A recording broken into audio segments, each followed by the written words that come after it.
അസ്സലാമു വറഹ്മത്തുള്ളാഹി. നമ്മുടെ ഇന്നത്തെ യാത്ര മോളോഗിരിയിലേക്കാണ്. നമ്മുടെ സെൻട്രൽ ജാവയിൽ നിന്ന് അഥവാ സോളോയിൽ നിന്ന് ഏകദേശം ഒരു ഒരു മണിക്കൂറിൻ്റെ അപ്പുറം പോകാനുണ്ട്. അപ്പോൾ നമ്മൾ നേരെ ഗുണം ക്യാമ്പസിൽ നിന്ന് തിരിച്ചു വന്നിട്ട് നേരെ പോയിക്കൊണ്ടിരിക്കുകയാണ്. മോളോഗിരി എന്ന് പറയുമ്പോൾ നമുക്ക് മനസ്സിലാക്കണം, നീലഗിരി എന്നൊക്കെ തുടങ്ങിയിട്ട് ഗിരികൾ നമ്മൾ ഒരുപാട് കേട്ടിട്ടുണ്ടാവും. മലയാളത്തിലും ഗിരി എന്ന് പറഞ്ഞാൽ പർവ്വതം എന്നാണ് അർത്ഥം. അപ്പോൾ നല്ല പർവ്വതങ്ങളിൽ ഒരു വേണമെങ്കിൽ ജാവയിലെ ഊട്ടി എന്നൊക്കെ പറയാം. നമ്മൾ കണ്ടിടത്തോളം അത്തരത്തിലുള്ള സ്ഥലമാണ്. അപ്പോൾ അത് എക്സ്പ്ലോർ ചെയ്യാൻ വേണ്ടി പോവാണ്. പോണ നല്ലൊരു പള്ളി കണ്ടപ്പോൾ നമ്മൾ ഇവിടെ നിർത്തിയതാണ്. ഒരു ഗ്രാൻഡ് മസ്ജിദ് കണ്ടപ്പോൾ നല്ല അടിപൊളി പള്ളിയാണ്. അപ്പോൾ ഏതായാലും പള്ളിയുടെ ശേഷത്തിൽ നമുക്ക് പള്ളിനെ പറ്റി എന്തെങ്കിലും സ്പെഷ്യാലിറ്റി ഉണ്ടെങ്കിൽ അത് കാണാം. ഏതായാലും നിസ്കരിക്കണം. അത് കഴിഞ്ഞിട്ട് നമുക്ക് ബാക്കി കാര്യങ്ങളൊക്കെ പറയാം. അപ്പോൾ ഏതായാലും മോണോഗിരി കാഴ്ചകളിലേക്ക് എല്ലാവർക്കും സ്വാഗതം.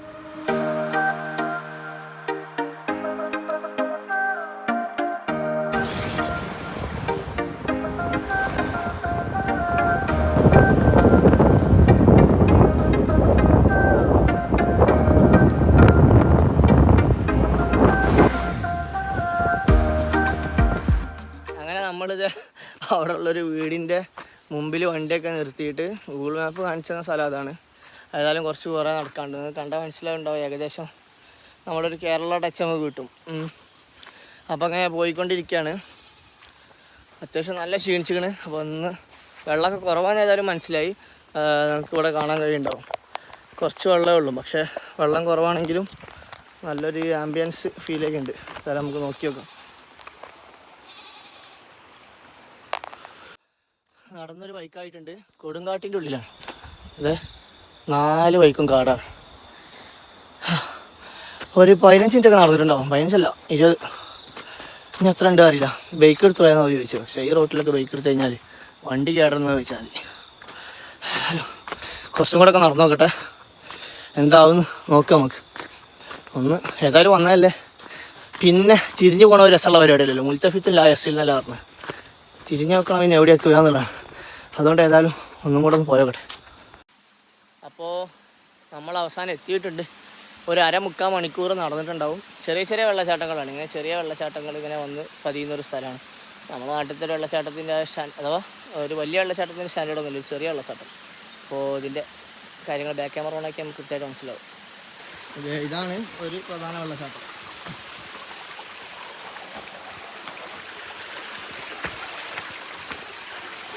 അല്ലാതെ പോകാൻ നമുക്ക്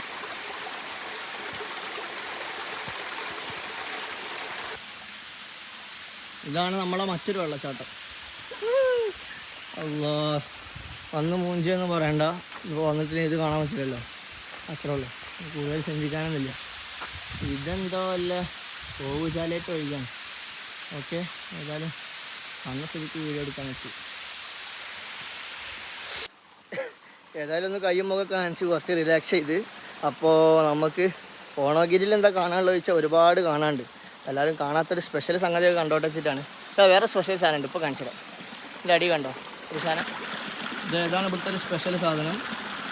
ഇവിടെ മാത്രം കിട്ടുള്ളൂ. കുടിയന്മാരായിരിക്കണം വന്നിട്ട് നല്ല കുടി കുടിച്ച് അടിച്ച് മിന്നി പോയിക്കുന്നു. ഇതിൻ്റെ പേര് ഉടുമ്പിൻ്റെ ബാക്കിയാണ്. ഇത് സ്പെഷ്യൽ സാധനമാണ്. വെള്ളച്ചാട്ടം ഇങ്ങനെ പോകുന്നു. Okay, very clear. ഒരു അടിപൊളി ലൊക്കേഷനിലാണ് നമ്മളിപ്പോൾ ഉള്ളത്. ഇതിങ്ങനെ ചുറ്റുഭാഗത്തും വിശാലമായി കിടക്കുന്ന മലകളുണ്ട്, കുന്നുകളുണ്ട്. അതുപോലെ നേരെ ബാക്കിൽ അടിപൊളിയായിട്ട് നല്ലൊരു തടാകം, നല്ല ക്ലിയർ വെള്ളമുള്ള അടിപൊളി സ്ഥലം. അടിപൊളി നല്ല കാറ്റുണ്ട്, നല്ല തണുത്ത കാറ്റുണ്ട്. അത്യാവശ്യം ഹൈ റേഞ്ച് ആണെങ്കിൽ പോലും ഇങ്ങനത്തെ ഒരു വ്യൂ കിട്ടൽ കുറവായിരിക്കും. ഏതായാലും അടിപൊളി ലൊക്കേഷനാണ്. ഇങ്ങനത്തെ ഓരോ റൈഡുകളുണ്ട്. മറ്റു സാധനങ്ങൾ ചോദിച്ചു നോക്കിയാൽ മുകളിൽ ഇങ്ങനെ പറന്ന് അതിന് 2000 രൂപ വരും, മറ്റേ 2200 രൂപ വരും. ഏതായാലും സംഭവം അടിപൊളി. നല്ല റൈഡുകളും കാര്യങ്ങളൊക്കെ ആയിട്ട് നല്ല ആൾ വന്നുകൊണ്ടിരിക്കുന്നുണ്ട്. ഇത് രാവിലെ ഇപ്പോൾ സമയം ഇവിടുത്തെ 12 മണി ആയിട്ടുള്ളൂ. വൈകുന്നേരങ്ങളിലായിരിക്കും ഇവിടെ കൂടുതൽ ആളുകളൊക്കെ ഉണ്ടാവും.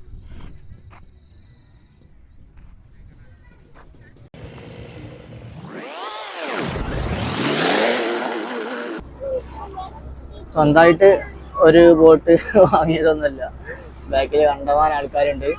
അപ്പോൾ ഇത് എവിടെ വന്ന് കയറിയിരുന്നാണ്, അട്ടത്ത് വന്ന് കയറിയിരുന്നതാണ്. ഇതാണിപ്പോൾ നമ്മൾ സെലക്ട്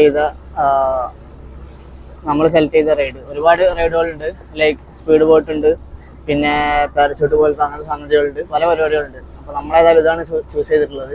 ഇതാകുമ്പോൾ 10,000 രൂപക്ക് 10000 റുപ്യക്ക്, അഥവാ കേവലം വെറും നമുക്ക് ചിലവായത് 10000 രൂപയുടെ ഒരു ടിക്കറ്റും പിന്നെ പാർക്കിങ്ങുമാണ്.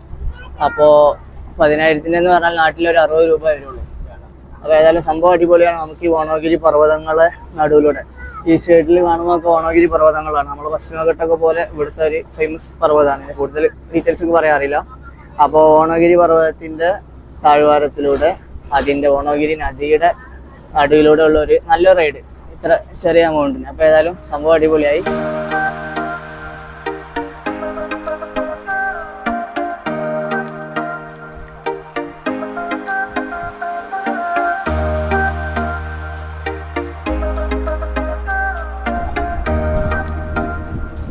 അതെന്താ സംഗതി എനിക്ക് ഇപ്പോഴും മനസ്സിലായിട്ടില്ല. ബാക്കിലും ആ സൈഡിലൊക്കെ കാണുന്നുണ്ട് ഒരുപാട്.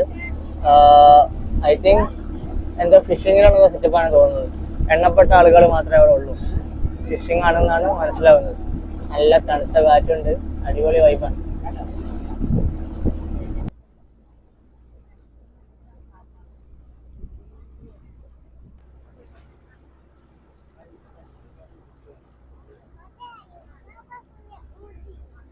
Okay, bye. അസ്സലാമു അലൈക്കും വറഹ്മത്തുള്ളാഹി വബറകാതുഹു.